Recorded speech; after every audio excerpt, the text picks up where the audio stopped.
pinch and a punch. First of the month. 1st of December. First of the last month of 2025. And I can't believe it was 11 months ago on this day that we recorded a video sharing a whole bunch of plans that we had for 2025, of which none have eventuated. So 11 months into it, we've only got 1 month left and none of it's going to happen. Well, you got to wonder whether the planning's even worth it. I think that's a bit of a case of our life in general, at least since we've, first got together back in 2011, and it's all about the flow. It doesn't matter, what plans you make or whatever else. It's about being adaptable in the flow. But ultimately this year has been not the greatest. It's been a shit of a year, really. Has it been a shit of a year for you?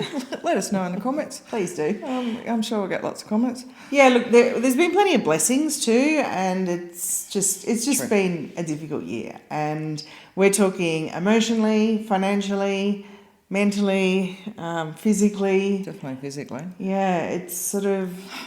And then people around us, on a health perspective, particularly this last 2 months, it's just been crazy, absolute craziness. So much health stuff going on. It's just really, you could have wonder now, is it just this massive upheaval of energy that's going on that's really getting into people's physical beings now? Like, that's what it feels like for me. My back has been totally screwed for the past month again. So woke up totally out of the blue one morning and it completely gone. I could hardly even stand. So yeah, just had to go and get an MRI, try and find out what it is. Looks like it might be a blood tumour on my spine. But for me, it's been all about emotional stuff. It's been stopping for a while and just really diving in so much deeper than what I have done ever before. And yeah, doing the work. That's what it's felt like. So tons and tons of insights from it. And a few insults thrown out. And a lot of insults as I writhe in pain. But so I don't know. And I think emotionally as well, I mean, one of our earlier videos just from 2025, having to rush back to Australia as I did and be there for my dad's passing and being there with him. And then, on the day of his celebration of life, we had all these plans for an outdoor gathering and the weather just went absolutely bonkers. And at the same time, Nat was calling me from Mexico to say that she'd just been given the advanced osteoporosis diagnosis. So that was way back in March. We packed up our house as soon as I got back. We were all ready to become nomadic again. That didn't happen either. We only lasted 4 months doing our house sitting gigs also. Yeah. And we've realised that, even though I have been house sitting these past couple of weeks, I've left Nat here in the house. I went over to San Miguel. I've been around the corner looking after dogs. And it sort of shows that our, I guess, definitely full-time house sitting, and we are 100% retired from. No. I don't think we'll ever do full-time again. We're just getting a lot more selective now as well. And because we do have a home base and we have, our own rent to pay, no longer are we offering free house sitting services. We have one last regular, referral that we go back to. We've been to the last few years. They've just built a new house. We're excited to see that. So we'll be going over to the Baja California in January just for 1 week. And then that's pretty much it. I hope so, because I'm a bit useless on house sits now because of my back. So if we have dogs, I can't walk dogs anymore. Like, I just can't take the risk. So everything falls to Jodie, and I don't like that. I don't like all the pressure on Jodie and having to get up, with dogs and do all the dog routines and everything else. So I hope that we're not going to do that. It's been a little bit of a bone of contention these last couple of house sits because they have been to help people as well. So although we have charged for them, it has actually been a little inconvenient and more to actually just help people that really needed it. So it's sort of weighing that up. Where does that come in? Where you sort of look after yourself, or you try to help people where you can, sort of thing. So we've been really trying to navigate that because we have community here around us so much. We're not used to that. We've travelled for over 10 years, just the two of us, You know, we had no one else to talk to most of the time. Most of the time we didn't even speak the language of where we were. So we literally just were with each other all the time, which was great. But now we're here, settled in the city where there's quite a number of people that we know, close people that we know, but also peripheral people now that we're meeting, and we just have such a big community around us. It's really navigating that. We're the ones with the car too, so we get called on for all sorts of things. So I've certainly had my piece a little bit lately, sort of saying, you know, like maybe we could rein it in a little bit. Can we pull our energy back into ourselves? I guess I haven't been that well, and, you know, just sort of sitting here a lot of the time. So it's sort of like, okay, can we pull that energy back in rather than out to everyone else all the time? So it's a really tough one to navigate, and I still don't know what the answer to that is. Well, I think ultimately it's where we're going moving forward. I mean, financially, I don't know if we mentioned that in the hard times of 2025, but we've definitely taken a couple of really big hits with our crypto, which has been literally our sole income for the last couple of years. And yeah, it's sort of, a lot of things have to shift and change now. You know, the plans of what we were going to be doing. I think now I just have to go back and do some really small basic trading just to pay our bills. I'm not looking for the big grand, you know, go out there. The gambler side of me took over and I lost. You know, I didn't do well trading. For anybody who, you know, got into crypto in 2021 when we first, you know, recommended it, if they've just sat and done nothing, they're sitting pretty. Like, much better than we are.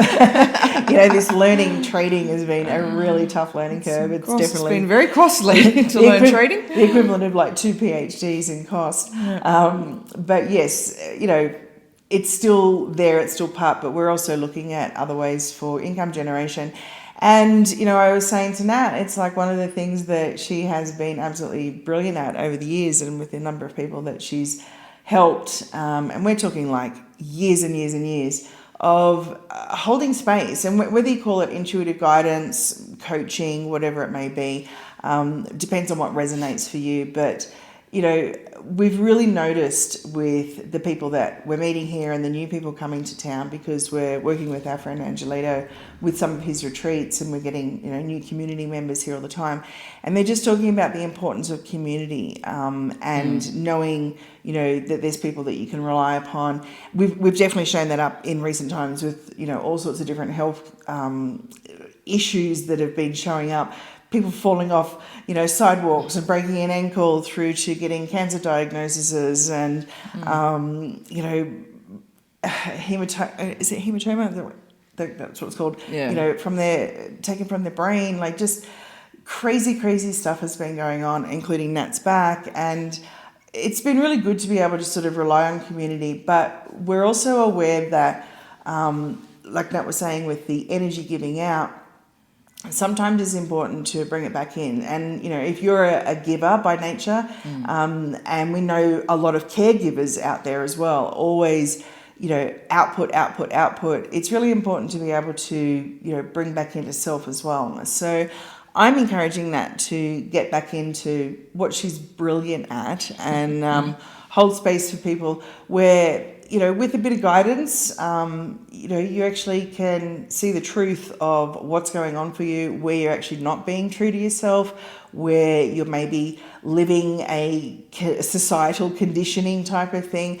But being able to just talk and, you know, have mirror reflections come back at you, sometimes with tough love, sometimes just with full embracing, and, you know, just as a way to find relief. But are you ready to do that? Because I think the start of the new year is the best place to begin. Let's hit 2026 with different views and eyes to what we had at the start of 2025. But I think there's a way that it can be a way of giving to other people, a way of being monetarily rewarded ourselves for our time, particularly your time, but also how we can, you know, get back, because it is sort of that circle and that reciprocation aspect. Yeah, I have done a lot over the years, and I haven't done it so much lately. I guess we were moving around and I had other things on, but we have a friend of ours that is going through stage 4 cancer right now, and I just started talking to him, and just stuff was coming out.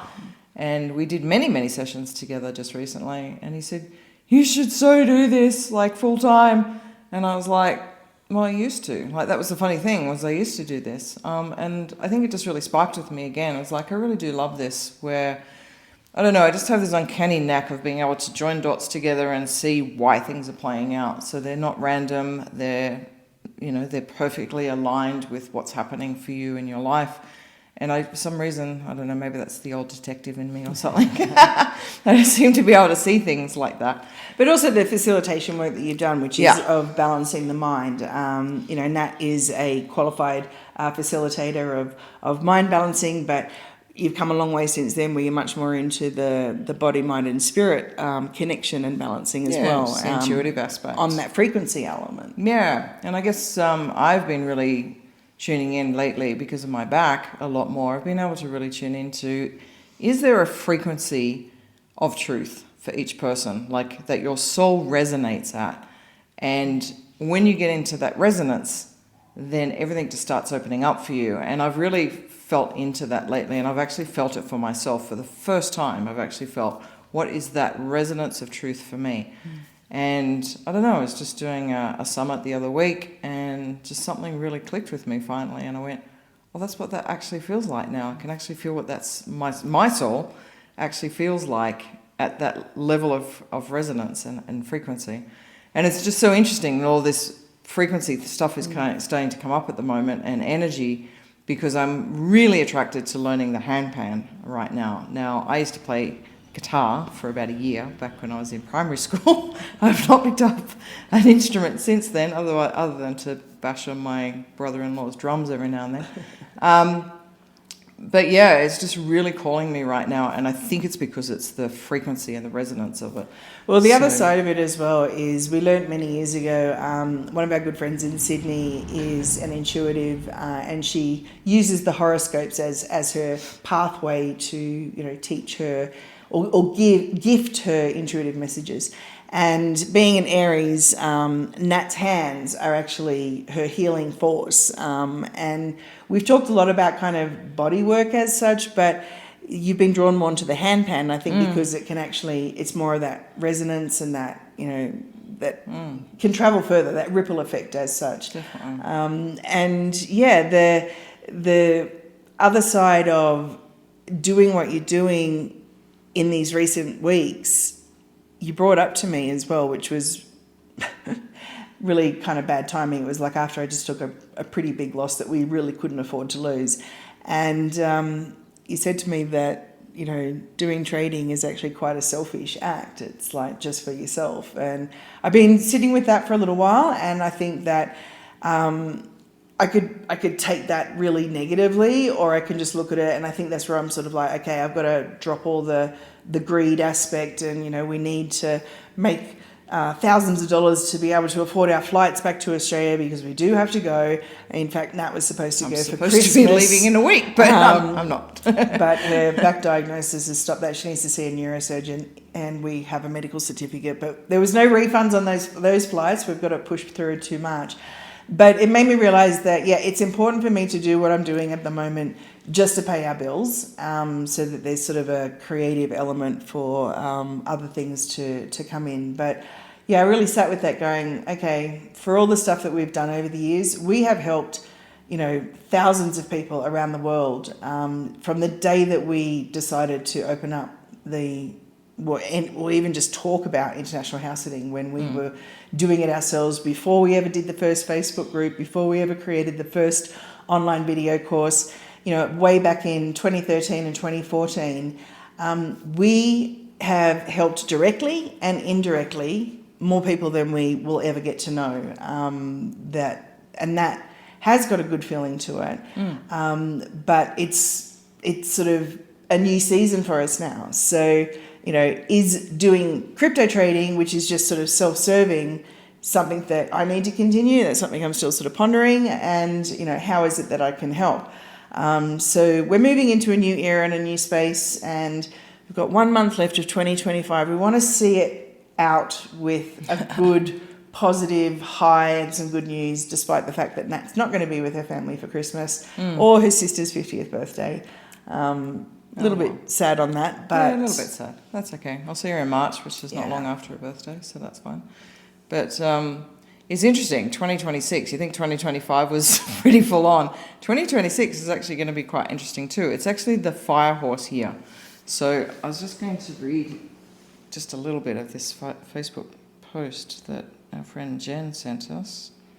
And I'm going to lose it. Anyway, talk for amongst yourselves for 2 seconds while I find it again. I don't know. Some people have been like really resonating with the fire horse year concept. It doesn't necessarily mean challenges for everybody, but you know, the other side of it is, I guess, if 2025 has been a challenge, maybe we're a bit more prepared for 2026. And if 2025 has been a breeze, maybe you might need to get a bit prepared for 2026. I think 2025 is a bit of a surprise. I certainly didn't expect it to be as full on as that.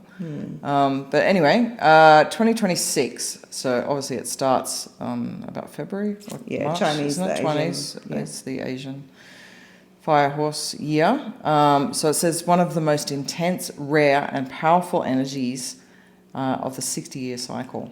60. So not many of us would see more than one of those. So the horse represents action, movement, independence, and boldness, and the fire element is passion, transformation, volatility, and creativity. So together, the fire horse brings a wildfire energy, fast-moving, disruptive, liberating, and deeply transformative. So it's a year of rapid change. So there's going to be lots of sudden shifts, endings and beginnings, unexpected opportunities, and a burning away of stagnation. So breaking the old patterns, which can be very uncomfortable, but also deeply cleansing, as it says. Fierce independence and personal liberation. So you're reclaiming autonomy, questioning your expectations on things and expectations of you. Break, free from roles, relationships, systems that restrict you.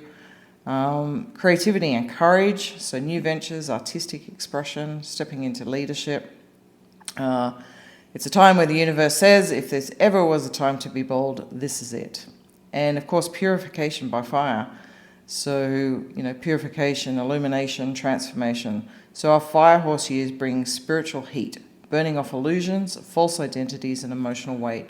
Many people feel restless, urgency, and clarity after the chaos. Got to have the chaos first. Strong feminine warrior-like energy and a collective turning point. So we can put all this in the description of this video. Yeah, so the last part. It's not a peaceful year, but it will be a pivotal one. Well, I think that's perfect because, if you do a sort of gathering, and we would love for people to come to Guanajuato as well. Like if you wanted to come and spend time here, we're taking people around all the time with Angelitos retreats, showing them sort of life here. It's not so much a touristic thing. It's more like an immersion experience of what it's like to live in this part of Mexico. But if you want to come do that little bit of kind of, stuff here to do, but just sit and be and, have space with us. As well as the online thing, I think so maybe a 3 month. At the moment, I'm thinking like 3 or 4 months, and we'll start it in January, and we're really just going to gear up for the year. We're going to wipe away all the old stuff that's going on. We're going to dive into that, and we're going to really dive into that, and see what's going on to stop us from really just feeling into what's the truth of what we're here to do, what we're here to have, what we're here to be.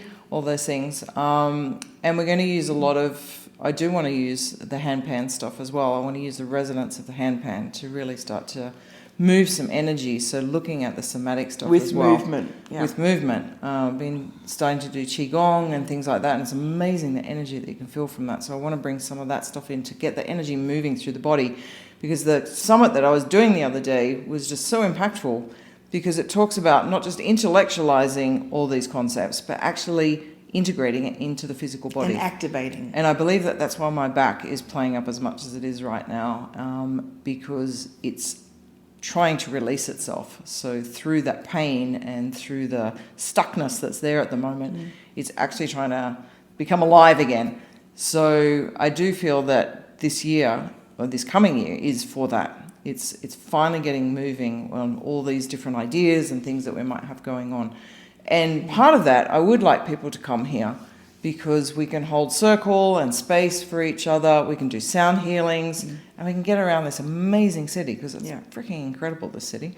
Yeah. So a lot of energy here. Such a healing, because it's in a valley. It's a little bit like the Sacred Valley of Peru. It's surrounded by a lot of the natural metals. So we've got silver mines here, and there's golds, and there's other things, and it's like a real precious metal valley. Yeah. And we just sort of feel really hugged in here. So it's got a lot of energy. It's got a lot of culture, a lot of music, a lot of vibration. That's what we're talking about here. And this vibration young and frequency. too. And a lot of young energy, because we have the universities here. So I would love, as part of that process, that online program where we all get to know each other as well. I wanted a longer program so that we all get really to know each other. I don't want a very big group of people. I would like all of us to get to know each other. I'd like to be a really intimate space and get to know each other, and then come here as a group and enjoy each other's personal space. So what we'll probably do over the next few weeks is just keep showing up with some videos talking about it. We'll brainstorm it. You guys got any questions? You can take part in this sort of interaction with us, and let us know if you'd be interested in coming to �'anahuato, if you're interested in just starting this new fire horse chapter of 2026, with some pretty significant releasing and cleansing, and embracing relief, and setting your intentions, and living in your truth, not what expectations are of you. Then I think we can all do it together, and it'll be pretty exciting. So keep an eye out on some future videos. Please do comment, share it with people that you know, or the idea of coming here and hanging out with us. And it's pretty funny. It sort of comes back full circle, because we actually met at a program called the Quest for Truth. Yes. So back in 2010. Yes, and 2010. A year after we had actually joined up, became a couple, our first same-sex relationship in our 40s. We did call ourselves 40-year-old virgins at the time. They changed the name of that program to the WTF, which was standing for Wisdom, Truth and Freedom. But it was a little bit WTF. We were going